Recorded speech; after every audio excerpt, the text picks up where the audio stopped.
Hello friends, welcome to lucky Reddy stories. Please story విన్న తర్వాత like, comment, share and subscribe చేసుకోవడం మాత్రం మర్చిపోవద్దు. ఈ విక్రమార్కుడు స్టోరీ మాత్రమే కాదండి, ప్రేమంటే ఇదేనా రుద్రనేత్రుడు స్టోరీస్ కూడా నేను ఇస్తున్నాను. కొంచెం ఆ స్టోరీస్ మీద కూడా ఒక లుక్ వేయండి, అవి కూడా చాలా ఇంట్రెస్టింగ్గా ఉంటాయి.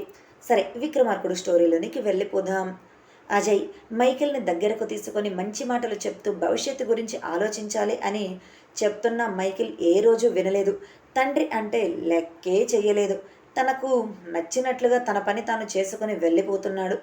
మైకేల్ భవిష్యత్ ఏమైపోతుందో ఏమో అని ప్రతిరోజు అజయ్ బాధపడుతూనే ఉన్నారు. తను చేసిన విధంగానే ఇప్పుడు తన కొడుకు మైకేల్ కూడా బిహేవ్ చేస్తున్నాడు. అప్పుడు నాకు కళ్ళు మూసుకుపోయాయి. ఎలా చేస్తున్నాను ఏంటి అనేది ఎంతమంది చెప్తున్నా వినిపించుకోలేదు. ఇప్పుడు కళ్ళు తెరిచి కొడుకు జీవితాన్ని బాగు చెయ్యాలి అనుకున్నా కూడా నేను ఎటువంటి పని చెయ్యలేకపోతున్నాను అనే బాధ, అసహనం ఆయనలో ఉంది. మైకేల్ గురించి తన బాధని ఆదిత్యకు చెప్పిన ఆదిత్య అస్సలు పట్టించుకోడు. మైకేల్ ఎటువంటి వాడో, ఎలాంటి మాటలు మాట్లాడతాడో, అలానే ఎలాంటి తిరుగుడులు తిరుగుతాడు, బయటకు వెళ్ళి కాలేజీకి వెళ్ళి ఏం చేస్తాడు అనేది అన్నీ కూడా ఆదిత్యకు తెలుసు. ఒకసారి మైకేల్ దగ్గరకు వెళ్ళి మాట్లాడాలి అని ట్రై చేశాడు.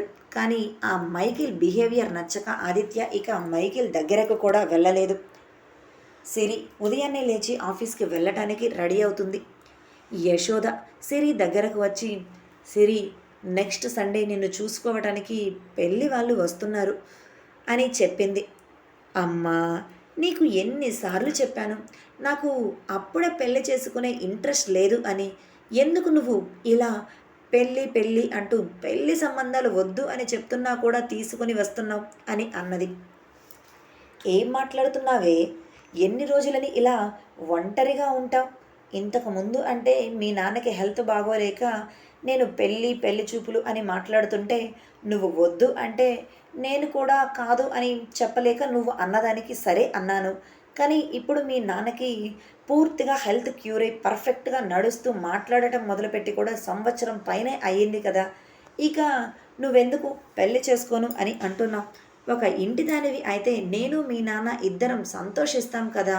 పెళ్ళి చేసుకోవే. ఎందుకు పెళ్ళి వద్దంటున్నావు? నాకేమీ అర్థం కావటం లేదు. ఎవరినైనా ప్రేమిస్తే చెప్పవే, మేమైతే నీకు అడ్డు చెప్పను. నువ్వు ప్రేమించిన వ్యక్తితోనే నీ పెళ్లి చేస్తాం. నీకు పెళ్లి చేసి అత్తారింటికి పంపించడమే మాకు కావాలి. నువ్వు సంతోషంగా ఉంటేనే కదా మేము కూడా సంతోషంగా ఉండగలం అని అన్నది యశోద. అమ్మా, నాకు అప్పుడే పెళ్లి చేసుకునే ఇంట్రెస్ట్ లేదు అని అంటే ఎవరినైనా ప్రేమించినట్లేనా? నేను ఎవరిని ప్రేమించలేదు. ఇప్పుడు ఈ పెళ్ళి అనే ఊబిలోనికి నేను దిగాలి అనుకోవటం లేదు. ప్లీజ్ మా అని తన తల్లి గడ్డం పట్టుకొని అన్నది సిరి. సరే సరే, ఇప్పుడు పెళ్లి చూపులు వద్దు. ఓకే ఓకే, ఎవరినైనా ప్రేమిస్తున్నావా చెప్పు అని ముందు అడిగిందే మరలా అడుగుతుంది. నువ్వు ప్రేమించిన అబ్బాయితోనే నీ పెళ్లి చేస్తా. మాకు ఎటువంటి అభ్యంతరాలు ఏమీ లేవు. క్యాస్ట్ వేరైనా ఓకే. వాళ్ళు మనీ పరంగా మనకంటే తక్కువగా ఉన్నా ఎక్కువగా ఉన్నా నేనైతే పట్టించుకోను. నువ్వు ప్రేమిస్తున్నావు అంటే ఖచ్చితంగా ఆ అబ్బాయి మంచివాడు అయ్యి ఉంటాడు అనే ఒక ఫీలింగ్ నాకు ఉంది. మంచి గుణాలకు మించిన డబ్బు కూడా అవసరం లేదు. కాబట్టి మీ పెళ్ళికి మేము ఒప్పుకుంటాం. మనసులో ఏమైనా అనుమానాలు ఉంటే అవన్నీ వదిలేసి చెప్పవే అని మరొకసారి అన్నది యశోద. అమ్మా, నేను ఎవరిని ప్రేమించడం లేదు. కానీ నాకు ఇప్పుడు పెళ్లి చేసుకునే ఇంట్రెస్ట్ లేదు. జాబ్ చేస్తున్నాను కదా. కొన్ని రోజులు ఈ లైఫ్ని ఇలా ఎంజాయ్ చేయని. పెళ్ళి జరిగితే బాధ్యతలు నెత్తి మీద పడతాయి. ఇప్పుడు ఆ బాధ్యతలు మోసేంత ఇంట్రెస్ట్ నాకు లేదే. ప్లీజ్ నన్ను వదిలిపెట్టమ్మా. నాకు ఇప్పుడే పెళ్ళి వద్దు మొర్రో అంటుంటే పెళ్లి చేసుకో అని వెంట పడతావేంటమ్మా? నన్ను వదిలి కొన్ని రోజులు అని అంటూ తన తల్లిని తప్పించుకొని ఆఫీస్కి వెళ్ళిపోయింది సిరి. సిరి పెళ్లి చూపులకి ఒప్పుకుందా అని సిరి తండ్రి గిరిధర్ తన దగ్గరకు వచ్చిన యశోదని అడిగాడు. లేదండి, ఎప్పుడూ చెప్పినట్లుగానే ఇప్పుడు కూడా చెప్పింది. నాకు పెళ్ళంటే అస్సలు ఇంట్రెస్ట్ లేదు. నేను పెళ్ళి చేసుకోను. కొన్ని రోజులు నన్ను ఇలా ఒంటరిగా వదిలేయండి అని. ఏంటో ఇది ఎప్పుడు పెళ్లి చేసుకుంటుందో ఏంటో అని సిరి ఎలా అయితే చెప్పిందో సేమ్ అలానే యశోద కూడా గిరిధర్ గారితో చెప్పింది. దానికి పెళ్ళి మీద అంత ఇంట్రెస్ట్ లేనప్పుడు ఎందుకే బలవంతం చేస్తావు? ఇప్పటికే అది వద్దు అంటున్నా కూడా నువ్వు మాట వినకుండా 2 సంబంధాలు తీసుకొని వస్తే అది చాలా సింపుల్‌గా చెడగొట్టేసింది. ఇంకా తెలిసి కూడా నువ్వు ఎందుకు ఇలా పెళ్లి సంబంధాలు తీసుకొని వస్తావు అని నవ్వుతూ అన్నారు. మీరు కూడా ఏంటండి ఇలా మాట్లాడతారు? అది పెళ్ళి వద్దు, పెళ్ళి మీద ఇంట్రెస్ట్ లేదు అంటే మనం అలానే వదిలిపెడతామా ఏంటి? దానికి పెళ్లి చేసి పంపించేయాలి కదా! అయినా ఆడపిల్లని కన్న తల్లిదండ్రులుగా మనకి ఆ బాధ్యత లేకపోతే ఎలా? మీరు ఎలాగూ ఈ విషయాలు అన్నీ పట్టించుకోరు. కూతురు తానా అంటే మీరు తందానా అంటారు. కనీసం నేనైనా దాని గురించి పట్టించుకోవాలి కదా! పెళ్లి చేసి ఒక ఇంటికి పంపిస్తేనే కదా మన బాధ్యత తీరేది అని అన్నది యశోద. నువ్వు ఇలా చెప్తుంటే నేను కాదు అనలేకపోతున్నాను కానీ, అప్పుడే మన కూతురికి పెళ్ళి అంటే నాకెందుకో చాలా బాధగా ఉంది. నిన్న కాక మొన్న చిన్న పిల్లలా మన కళ్ళ ముందు ఉన్నట్లుంది. అప్పుడే పెళ్లి చేసుకుని అత్తారింటికి వెళ్ళిపోయింది అని అన్నారు గిరిధర్. ఆడపిల్లలు అలాగే ఉంటారులేండి. ఇంకా మీరు దీని గురించి బాధపడుతూ ఉంటే ఎట్లాగా అని మాట్లాడి, సరే సరే మీరు టిఫిన్ తిందురు రండి. అది ఎలాగూ వెళ్ళిపోయింది కదా అని గిరిధర్ని టిఫిన్ తినడానికి పిలిచింది యశోద. అలా ఇద్దరూ కూడా సిరి గురించి మాట్లాడుకుంటూ టిఫిన్ తినటం కంప్లీట్ చేశారు. రాజేష్ తన చెల్లెలు 2 సంవత్సరాల క్రితం తనకు పంపించిన ఒక లెటర్ని చూస్తూ ఉన్నాడు. అప్పుడే రాజేష్ దగ్గరకు వచ్చి, అబ్బా ఏంటండి మీరు మీ పిచ్చి కాకపోతేను ఎన్ని రోజులని ఈ లెటర్ని అలా చూస్తూ ఉంటారు? మీ చెల్లెలు ఇక ఈ ఇంటికి రాదు అని తెలిసిపోయింది కదా! ఇంకా ఎందుకు మీకు ఈ ఆరాటం, మీ చెల్లెల కోసం పోరాటం అని పుల్లవిరుపుగా మాట్లాడింది.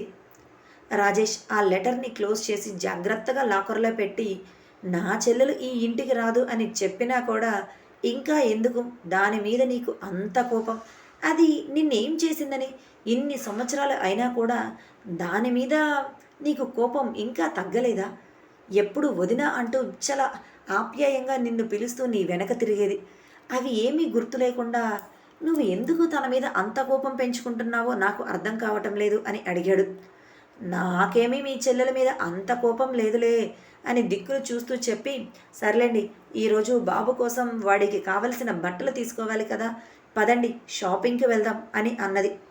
సరే సరే 5 నిమిషాలు వస్తున్నానులే అని చెప్పి వాష్రూమ్లోనికి వెళ్ళిపోయాడు రాజేష్. అప్పుడే 2 సంవత్సరాలు ఉన్న రాజేష్ రజి ఇద్దరి ముద్దుల కొడుకు అమ్మ అని పిలుస్తూ రూమ్లోనికి వచ్చాడు. రాజీ తన కొడుకుని ఎత్తుకొని, ఏరా ఆమ్ తిన్నావా? నానమ్మ నీకు ఆమ్ పెట్టిందా అని అడిగింది. ఓ తినేశానమ్మా అని తల ఊపుతూ, చాపింగ్ చాపింగ్ చాపింగ్ అని షాపింగ్ అని పలకటం రాక చాపింగ్ అని అంటూ తనకు వచ్చి రాని ముద్దు ముద్దు మాటలతో షాపింగ్కి వెళ్దాం అమ్మా అని అడిగాడు. అలాగే వెళ్దాం రా, మీ నాన్న వచ్చిన వెంటనే షాపింగ్కి వెళ్ళిపోదాం అని బాబుని కూడా రెడీ చేసింది రాజీ. రాజేష్ వాష్రూమ్లో నుంచి బయటికి రావటంతో నాన్న అంటూ బాబు రాజేష్ మీదకు వెళ్ళిపోయాడు పరుగున. రాజేష్ నవ్వుతూ తన కొడుకుని ఎత్తుకున్నాడు. భార్య అంటే చిన్నపాటి కోపం ఉంది రాజేష్కి, కానీ కన్న కొడుకు అంటే మాత్రం ప్రాణం ఇస్తాడు. రాజీ మీద ప్రేమ ఉంది, కానీ రాజీ మాట్లాడే మాటలకే రాజేష్కి కాస్త కోపం, అంతకుమించి వేరే ఎటువంటి కోపం లేదు. అలా ముగ్గురు కూడా రెడీ అయ్యి హ్యాపీగా షాపింగ్కి వెళ్ళారు. రామ్మోహన్ లావణ్య ఇద్దరు కూడా కూతురు గురించి బాధపడుతూనే ఉన్నారు.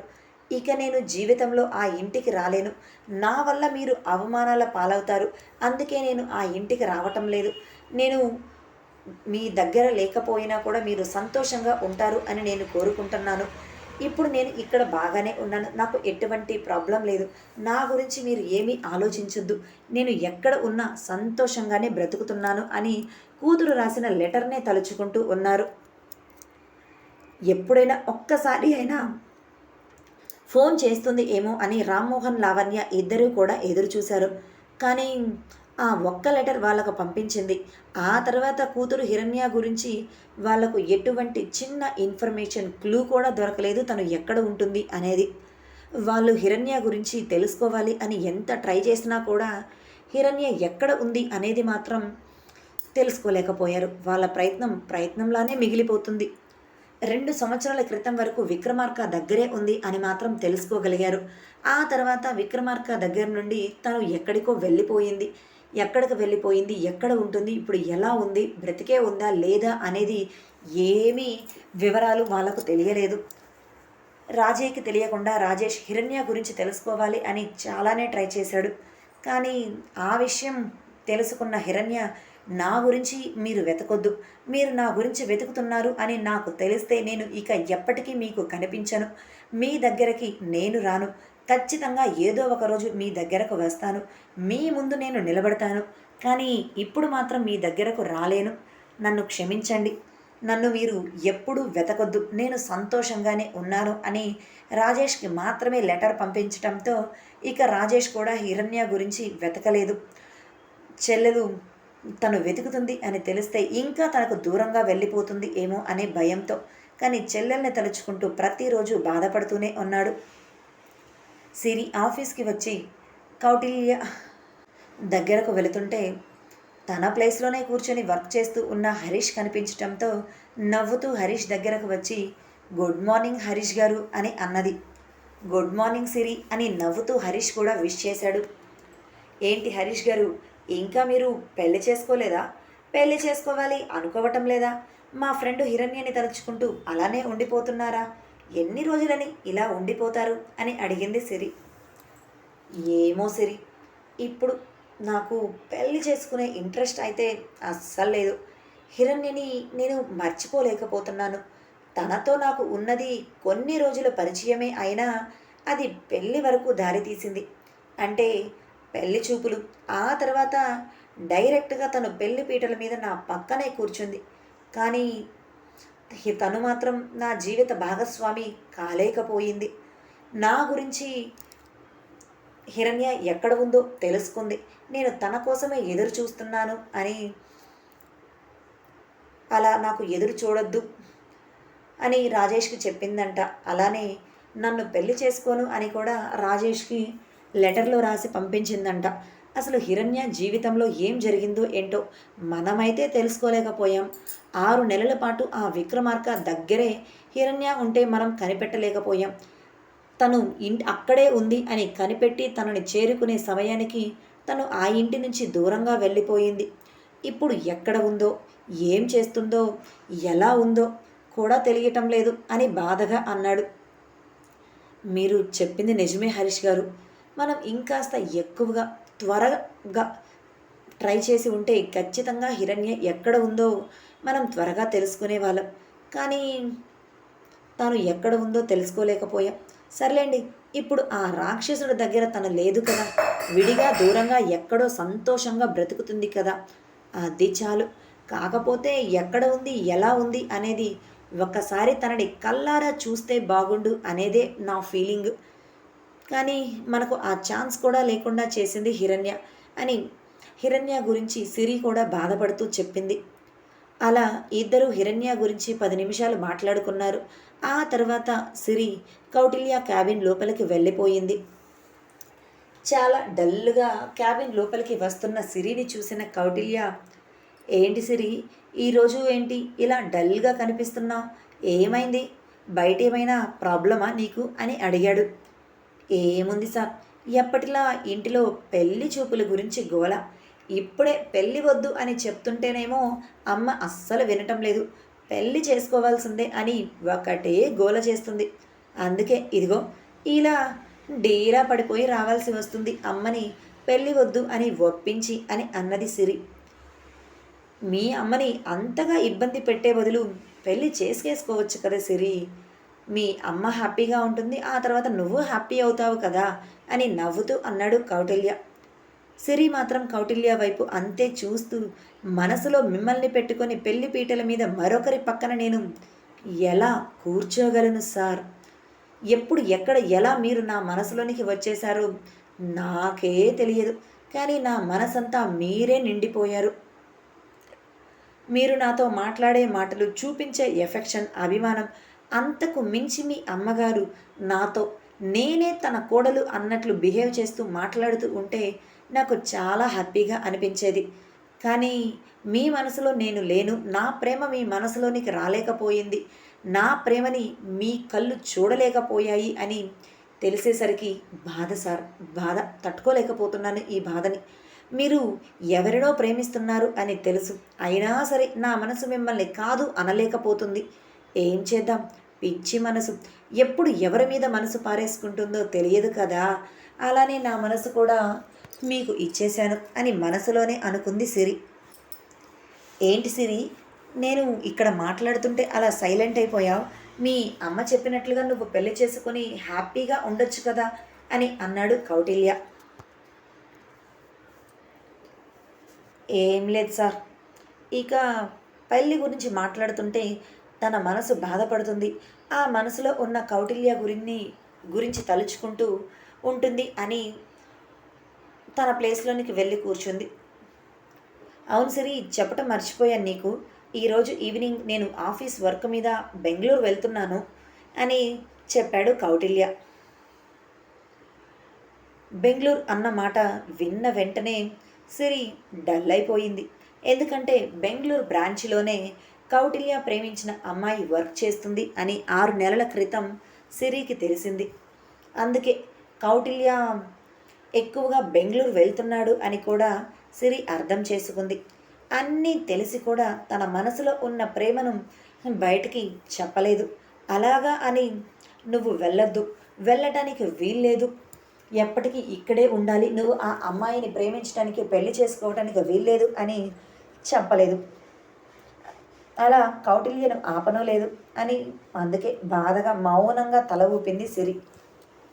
సిరి, నువ్వు కూడా నాతో పాటు బెంగళూరు రావచ్చు కదా, అక్కడ నీకు తనని పరిచయం చేస్తాను అని అడిగాడు కౌటిల్య. లేదులే సార్, నేను రానులే, నాకు రావటం కుదరదు, మీరు వెళ్ళిరండి అని డల్గా చెప్పి సిస్టమ్ వైపు చూసింది. ఇంకా ఎక్కువగా మాటలు పొడిగిస్తే తన మనసే గాయపడుతుంది అని తనకు తెలుసు. అందుకే ఇక అంతకమించి ఏమీ మాట్లాడలేకపోయింది. అప్పటికే తన గుండె పగిలిన ఫీలింగ్. ఇదండి ఇవాల్టి స్టోరీ.